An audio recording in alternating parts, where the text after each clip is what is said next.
Hello అండి, అందరికీ నమస్తే. Welcome to Geetha's vlogs. ఈరోజు వ్లాగ్ వచ్చేసి a day in my life at my village. నేను మా ఊరికి రావడం జరిగింది. మా ఊరిలో మా ఇల్లుని, నేను చేసే పని, ఆ డే ఎలా గడిచిందనేది ఈ వ్లాగ్లో షేర్ చేయాలనుకుంటున్నాను. ఎర్లీ మార్నింగ్ లేవగానే గార్డెన్లోకి వెళ్ళాను. అక్కడ ఈ ఫ్లవర్స్ చూసి చాలా మంచిగా అనిపించి ఇలా వీడియో రికార్డ్ చేశాను.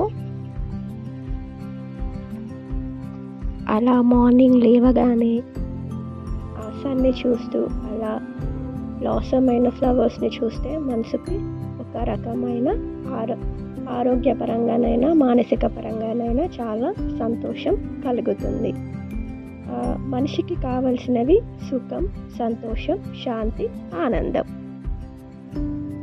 సుఖం శరీరానికి సంబంధించినది, సంతోషం మనసుకు సంబంధించినది, శాంతం బుద్ధికి సంబంధించింది, ఆనందం ఆత్మకు సంబంధించినది. మనిషి అంటే 4: భౌతిక శరీరం, మనస్సు, బుద్ధి, ఆత్మ. ఈ 4 సమిష్టి రూపమే మానవుడు. ఆరోగ్యమే మహాభాగ్యం అన్నారు పెద్దలు. ఆరోగ్యం అంటే కేవలం శారీరకపరమైనదే కాదు, మానసికమైన, బుద్ధిపరమైన, ఆత్మపరమైన ఆరోగ్యాలు ఈ విధంగా అన్నీ అవసరం. నిజానికి శారీరక ఆనందం మానసిక ఆరోగ్యం పైన, మానసిక ఆరోగ్యం బుద్ధిపరమైన ఆరోగ్యం పైన, బుద్ధిపరమైన ఆరోగ్యం అన్నది ఆత్మపరమైన ఆరోగ్యం పైన పరస్పరం అన్నది ఓ పరంపరగా ఆధారపడి ఉన్నాయి. అలా ఆరోగ్యంగా ఉండాలి అని అంటే మనం శారీరకంగా అయినా మానసికంగా అయినా దృఢంగా ఉండాలి. సో నేను అలా మార్నింగ్ అలా వాకింగ్కి గార్డెన్లో తిరుగుతున్నాను. అలా ప్రకృతిని ఎంజాయ్ చేస్తూ, ఫీల్ అవుతూ వాకింగ్ చేస్తాను. తరువాత అలా మధ్యాహ్నం కాస్తంత ఉల్లి పకోడీ, మిరపకాయ బజ్జీలు చేశాను. అలా ఆనందంగా పకోడీలు తింటూ మధ్యాహ్నం లంచ్ అయిపోయింది. 100% శారీరక అనారోగ్యాలు అన్నీ మానసిక ఆందోళనల వలనే. శారీరక ఆరోగ్యం లేకపోతే ఎంతటి సంపదలు ఉన్నా వాటిని మనం అనుభవించలేం. శారీరక ఆరోగ్యం ఉంటే ఏ సంపదలు లేకపోయినా పర్వాలేదు. కనుకే ఆరోగ్యమే మహాభాగ్యం అన్నారు పెద్దలు. ఆరోగ్యం వల్లనే భాగ్యం. ఆరోగ్యం భోగానికి దారి, భోగం సంతోషానికి దారి.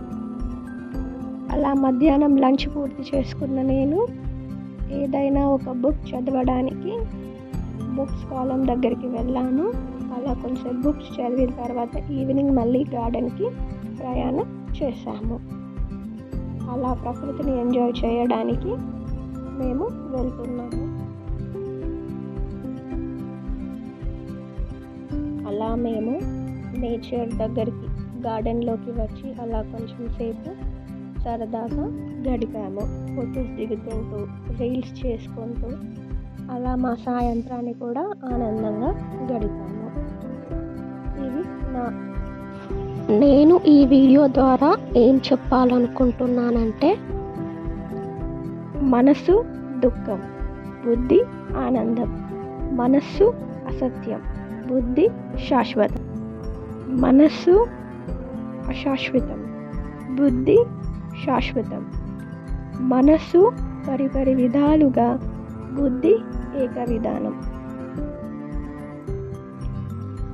అలా గార్డెన్లో కొన్ని ఫ్రూట్స్, ఇది వచ్చేసి ఫిగ్, ఇది వచ్చేసి బనానా ప్లాంట్ ట్రీ. అది చాలా బనానాస్ చాలా బాగున్నాయి కదండి. అది బనానాకి ఇలా పింక్ కలర్ ఫ్లవర్స్ గార్డెన్లో ఇలా కూడా క్యాప్చర్ చేశాను. అలా మనం ఆనందంగా ఉండాలన్నా మనకు శారీరక శ్రమతో పాటు మానసిక ఆనందం కూడా తోడైతే మనము ఆరోగ్యంగా ఉంటాము. సో ఇది వచ్చేసి నా day vlog in my village.